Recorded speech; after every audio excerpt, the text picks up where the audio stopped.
Hello दोस्तों, कैसे हैं आप सब? केम छो? आप सभी का स्वागत करती हूँ मैं Sanam Patel. Praise the lord. चलिए शुरू करते हैं हमारी आत्मिक जर्नी सकारात्मक बातों के साथ। आज हम बात करेंगे कि ज्योति, जो रोशनी, प्रकाश, ज्योति या अंधकार, कौन सी चीज़ आपको पसंद है, कौन सी चीज़ आपको अट्रैक्ट करती है, ये पूरी तरह आप पे डिपेंड करता है। जैसे वचन बताता है यूहन्ना 12 का 46, मैं जगत में ज्योति होकर आया हूँ ताकि जो कोई मुझ पर विश्वास करे वो अंधकार में ना रहे।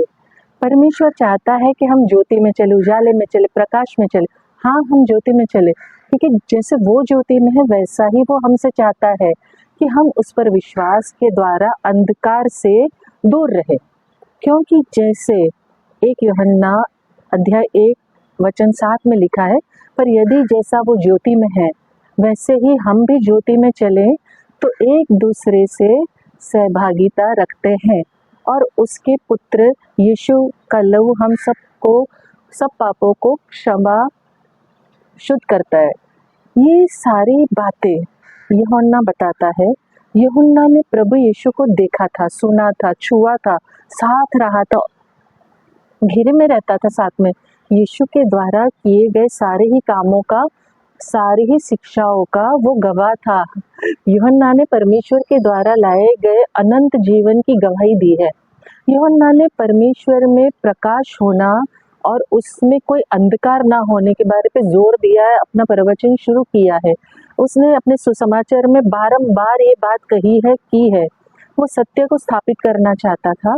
वो बताना चाहता था पश्चाताप रहित, पाप से जो भरा हुआ, जो अंधकार में चलते हैं ना, जो चलना चाहते हैं, उन लोगों को ये बात नहीं समझ में आएगी, एक्सेप्ट नहीं करेंगे। जो मसीह के जीवन में ज्योति में जीना चाहते हैं, ये अपोजिट है। मतलब अंधकार और ज्योति अपोजिट है। 3 बातें जो मसीह जीवन की बुनियाद होती है, जो मसीह में हमें वापस लाती है, जो हमें मसीह में चलाती है। पहली बात है कि सच्चा सिद्धांत होना चाहिए। हमारे जीवन में सिद्धांत बड़े हिले हुए होते, डामाडोल होते, इधर उधर इधर उधर। दूसरा, आज्ञाकारी होना चाहिए। हमारे जीवन में ना आज्ञाकारिता बिल्कुल नहीं होती है, ओबीडियंस है ही नहीं। हम परमेश्वर को मान सम्मान देते नहीं, उसकी बातों को मानते ही नहीं है, बिल्कुल नहीं मानते। तीसरा, विश्वास योग्यता, जो हमारे अंदर बहुत कमी है। हर छोटी छोटी बातों में हम डाउट करते, शक करते हैं।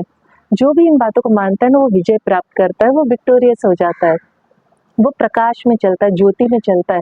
अगर हम कहें कि संसार की झूठी अभिलाषाओं में रहते हुए, अंधकार में जीते हुए हम मसीह की संगति में चलते हैं, हम मसीह की बातों को मानते, हम चर्च जाते, हम वचन पढ़ते, हम प्रार्थना करते, तो हम खुद से बहुत बड़ा झूठ बोल रहे हैं।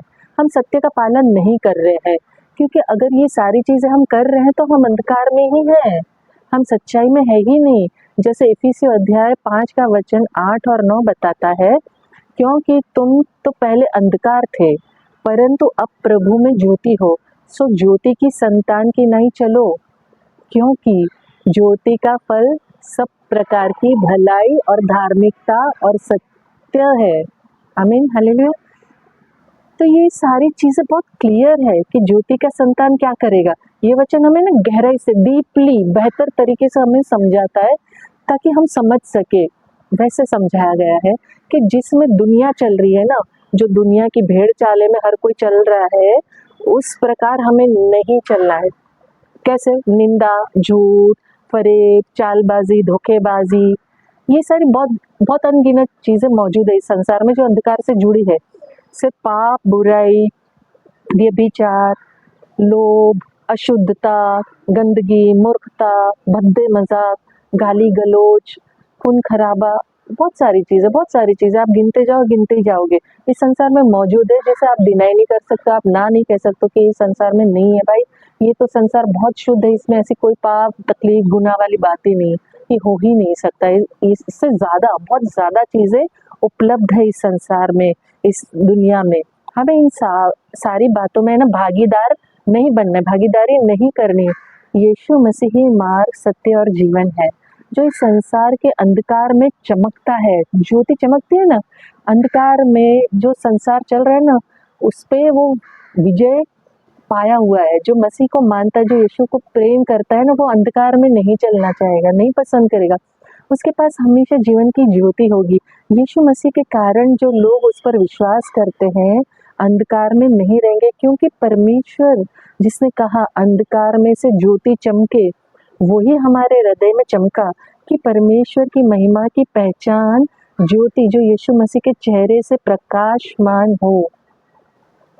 अंधकार बहुत बहुत बहुत बहुत बहुत ज्यादा बुरा है और इससे बहुत सारी बुराइयां उत्पन्न होती है, आती है। जैसे प्रेरितों के काम अध्याय 26 का वचन 18 बताता है कि तू उनकी आंखें खोल कि वे अंधकार से ज्योति की ओर और शैतान के अधिकार से परमेश्वर की ओर फिरे, कि पापों की क्षमा और उन लोगों के साथ जो मुझ पर विश्वास करने से पवित्र किए गए हैं मिरास पाए। इस वचन में अंधकार को है ना शैतान की शक्ति कहा गया है। शैतान की शक्ति, गौर कीजिए, पूरा वचन दोबारा रिवाइंड करके सुनिए। मैं हमेशा कहती हूँ इस वचन में अंधकार को शैतान की शक्ति कहा गया है। अब जब हमें यीशु का राज्य जो ज्योति जो प्रकाश है, उजाला है, और अंधकार जो शैतान की दुनिया का कहते न है, ये अंतर, ये डिफरेंस हमें बता दिया है, गहराई से दिखाया गया है, समझाया गया है, बताया गया है वचनों के द्वारा। तो हमें समझ में आ रही है ना बात कि अगर हम ध्यान से पढ़ते हैं, समझते हैं, जो बोझ यूहन्ना के हृदय पे था उस समय, उसने उस प्रकट किया, उसने समझाने की कोशिश की, हमारे सामने बातों को रखा है। जब भी हम किसी चीज पे चलते हैं ना, कोई भी चीज हो, वो हमारी खुद की पर्सनल अंगत चॉइस होती है, हमारा अपना चुनाव होता है। अगर हम एक एग्जाम्पल देती हूँ आपको, मनुष्य की बात करते, किसी भी इंसान की, मेरी आपकी किसी की भी, जिससे भी हम प्यार करते हैं, जिसको हम पसंद करते हैं, तो हम क्या करते हैं, अपने आप को उसके अनुसार ढाल देते हैं, उसके अनुसार बनाते हैं, उसे जो पसंद है हम वैसा ही करते हैं, वैसा ही चलते हैं, वैसे ही उठते बैठते, उसके साथ कहते हैं ना अपने जीवन का हम तालमेल बिठा लेते हैं। उसी तरह अगर हम यीशु मसीह से प्रेम रखते हैं तो हम उसकी ज्योति में चलना डेफिनेटली पसंद करेंगे, हम उसके अधीन रहेंगे, आज्ञा मानेंगे, अपने जीवन को उसके साथ मिलाकर चलते हैं, अपने दिल को है ना परमेश्वर के साथ जोड़ के रखते हैं, जुड़ाव रखते हैं, निकट घनिष्ठता रखते हैं, उसकी बातों को मानते, डिनाई नहीं करते उसके किसी भी बात को, विश्वासियों की संगति में रहते हैं, जो मसीह को पसंद करते हैं उसके साथ रहना पसंद करते हैं, क्योंकि ज्यादा से ज्यादा सुनना अच्छा लगता है, वचनों को ग्रहण करना अच्छा लगता है। वैसे ही अपोजिट लोग होते हैं, जो अंधकार को पसंद करते हैं, जो शैतान से जुड़ी हुई बातों को पसंद करते हैं, वो हर एक गंदगी को पसंद करेंगे, वैसी संगति को पसंद करेंगे। वो अंधकार में जीना, उसे उजाला बिल्कुल पसंद नहीं आएगा, और जिसे उजाला पसंद नहीं, उसे मसीह पसंद नहीं आएगा। और जिसे संसार की जुड़ी गंदी बातें, अभिलाषाएं पसंद है, वो शैतान का ही बच्चा ठहराया जाएगा। हम जितना उसके साथ, जिसे चाहते हैं उसके साथ ज्यादा से ज्यादा वक्त बिताना चाहते हैं, राइट। किसी को भी ले ले एग्जाम्पल, जैसे मैंने इंसानों का दिया, जिससे हम प्यार करते हैं, ज्यादा से ज्यादा टाइम स्पेंड करना अच्छा लगता है, बातें करना अच्छा लगता है, वक्त बिताना अच्छा लगता है। तो वैसे ही हम परमेश्वर के वचनों को पढ़ेंगे, हम परमेश्वर के साथ ज्यादा से ज्यादा समय बिताएंगे, बात करेंगे, व्यतीत करेंगे, प्रार्थना में समय बिताएंगे, क्योंकि हम उससे प्यार करते, उससे प्रेम करते। उसके वचनों को जानने का अर्थ है कि हम परमेश्वर को जानना चाहते हैं, और हम परमेश्वर से प्रेम करते हैं, हम उसके निकट जाना चाहते हैं, उसके पास रहना चाहते हैं, उस पर भरोसा रखना जरूरी है, परमेश्वर से प्रेम करना जरूरी है। पहले उसने हमसे प्रेम किया, ये याद रखिए, उसकी आज्ञाओं को मानना जरूरी। सबसे बड़ी बात क्या है पता है, अपने पापों को पहचानना जरूरी। बहुत सारे लोग इस दुनिया में मैंने देखे, मैंने तो कभी कोई गलती की, मैं पापी, नामुमकिन, मैंने तो कभी कोई पाप किया ही नहीं लाइफ में, यही सबसे बड़ी गलती हो जाती है। हर मनुष्य पापी है, मैं आप सब पापी है। हम दिन भर में कितनी सारी गलतियां करते हैं जो हमें नजर भी नहीं आती, एहसास होना तो बहुत दूर की बात है। हमें अपने पापों को मानना है, उसे यीशु मसीह के सामने स्वीकार करना है, और सच्चे हृदय से, सच्चे मन से क्षमा मांगनी, माफी मांगनी, मांग कर उसके साथ कहते हैं करीबी रिश्ता बनाना है। और कहते हैं ना, जितना हम करीब जाएंगे ना, उतना ही हम खुश रहेंगे, आनंदित रहेंगे, मगन रहेंगे। उसके साथ चलने के लिए प्रार्थना करना बहुत ज्यादा जरूरी। और प्रार्थना जो एक ऐसा माध्यम है, एक ऐसा है, कोई विकल्प नहीं उसका, दूसरा कोई अल्टरनेट नहीं है उसका। प्रार्थना एक ऐसी चीज है, प्रार्थना का जो मतलब है डायरेक्ट 1 to 1 बात करना, जैसे हम बात कर सकते हैं वैसे। मतलब प्रार्थना ही हो मैं तो मतलब बहुत ध्यानी संत हो गई हूँ, मैं दुनिया से छोड़ दिया है। प्रार्थना का मतलब है हम डायरेक्ट कनेक्शन रखते हैं परमेश्वर से, डायरेक्ट बात रखते हैं, डायरेक्ट उससे बात करते हैं।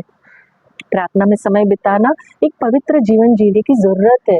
हम सत्य को जब जानते हैं ना, सत्य को जीना चाहिए, और हम जीते हैं जब हम मसीह को समझने लगते हैं। हमारी इच्छा शक्ति उस सत्य पे आधारित होती है जो हम में से हर एक के भीतर है, अंदर है, सबके अंदर है। लेकिन कोई पनपने देता है, कोई पनपने नहीं देता है, क्योंकि हम परमेश्वर पर विश्वास करते हैं तो हम वैसे ही जीते हैं। जब तक हम इस संसार में मौजूद है ना, पाप का परमेश्वर के साथ हमारा जो रिश्ता है ना, जो हमारे मतलब हम जो रिश्ता रखते हैं, हम जो करीबी जाते हैं परमेश्वर के, यीशु मसीह के निकट जाना चाहते हैं, उससे असर पड़ता है। इस संसार में जब तक हम मौजूद है असर पड़ेगा। पाप का असर मुझ पर नहीं पड़ेगा, मैं तो मतलब प्रभु को मानने लगी हूँ। आत्मिक जीवन पे भी असर पड़ता है, संसारिक जीवन पे भी पड़ता है, बहुत भारी असर पड़ता है। ये बात है ना, कोई कह नहीं सकता है, लिख के ले लो। क्योंकि जो कोई ये कहता है ना कि मतलब नहीं, मेरे जीवन पे तो कभी कोई पाप का असर नहीं हुआ है, कोई प्रभाव नहीं पड़ा है, पाप मुझ पर कभी हावी नहीं हुआ है, तो ऐसा हो ही नहीं सकता है।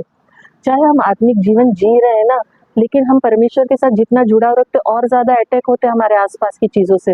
हम उन बातों में नहीं जुड़े हुए, वचनों का मनन नहीं करते, प्रार्थना नहीं करते, तो आत्मिक जीवन भी हमारा पाप से इफेक्ट करता है, हमारे जीवन पे असर पड़ता है। जब हम मसीह जीवन जीने की कोशिश करते हैं तो हम जानते हैं कि मसीह के खून ने हमें हमारे सब पापों से हमें शुद्ध कर दिया है, और हम मसीह के लहू खरीदे गए हैं। हमें बिल्कुल कभी नहीं भूलना चाहिए। और अंत में एक आखिरी वचन आपसे शेयर करूंगी, यूहन्ना अध्याय 16 का वचन 33। मैंने ये बातें तुमसे इसलिए कही कि तुम्हें मुझ में शांति मिले। संसार में तुम्हें कलेश होता है, परंतु ढाढ़स बांधो, मैंने संसार को जीत लिया है। आमीन, हालेलुया। सो परमेश्वर का कितना प्यारा, कितना प्रेम भरा वादा है, भरोसा दिलाता है हमें। परमेश्वर कहता है इस संसार में तुम्हें कलेश ही मिलने वाला है, गंदगी ही मिलने वाली है, इसीलिए मैं तुम्हें अपनी शांति देता हूँ जो इस संसार में नामुमकिन है। लेकिन परमेश्वर अपनी शांति हमें देता है और कहता है ढांढस बांधो, हिम्मत बांधो, क्योंकि मैंने इस संसार को जीत लिया है। तो संसार को जिसने जीत लिया मसीह ने, तो मसीह के साथ हम जीते, उसके साथ चलते हैं, तो हम अंधकार में जीवन नहीं जीते, हम ज्योति वाला जीवन जीते हैं। और हम अंधकार की, शैतान की संतान नहीं ठहरते हैं, हम ज्योति की, प्रभु यीशु मसीह की संतान ठहरते हैं, क्योंकि हम उसके लहू खरीदे हुए बच्चे हैं। आमीन। तो हमें डिसाइड करना, चॉइस इज ऑलवेज हमारे हाथ में, किसी और के हाथ में बिल्कुल नहीं कि हम अंधकार में जिए या उजाले में जिए। चॉइस ऑलवेज हमारी खुद की है, किसी थर्ड पार्टी पर हम दोष नहीं दे सकते, अपनी है चॉइस। और आखिर में अंत में मैं जैसे कहती हूँ, हमेशा कहती हूँ, मैं दिल से चाहती हूँ आप खुश रहें, अपनों को खुश रखें और हमेशा मुस्कुराते रहें। शांति, शालोम और सलाम आपके नाम।